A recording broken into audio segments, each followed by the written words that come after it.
Ki khubor ka Batesi TV. Ka umdi basnyambat penjaslian. Rupa Premium Meghalaya. Ka East West Group of Institution Bangalore, ka court admission nagbenta ka nursing but paramedical course, ka bala itu da ka Indian Nursing Council, ka buy admission ka badunatam, but 6% ka jinyokam. Pila ru ban apply da ka education loan. Kamukam College Shillong ka court admission haki degree but diploma course ban long chef hotelier but QA ban dep khap mania fila ban call haki niki number. Ka SCAB kala yora ya ka nam Lahduh ha ka lempung yele kai under 16 boys inter district cricket tournament hadien bakalala ban peliam no ya ka TDCA da pra wicket ha ka je khun final kabala long ha ka nyau tarik ujemang arajar arsan ya kani ka lempung yele kai cricket bala pelong da ka Meghalaya Cricket Association lapnia da ka West Giant Hills District Cricket Association.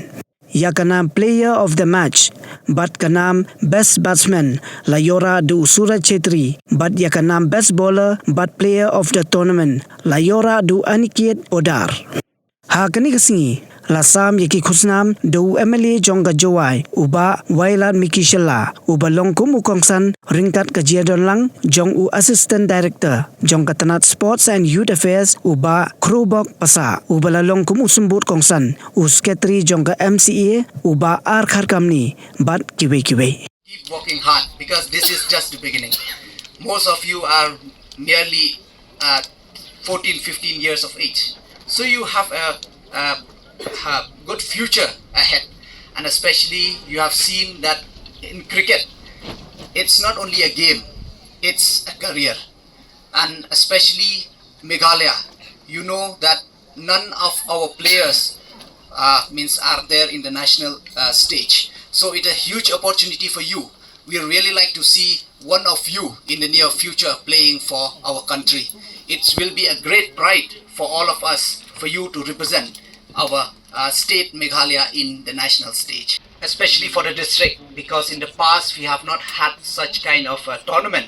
So I think it will really give an encouragement to our youth, to our players who have high interest in playing cricket.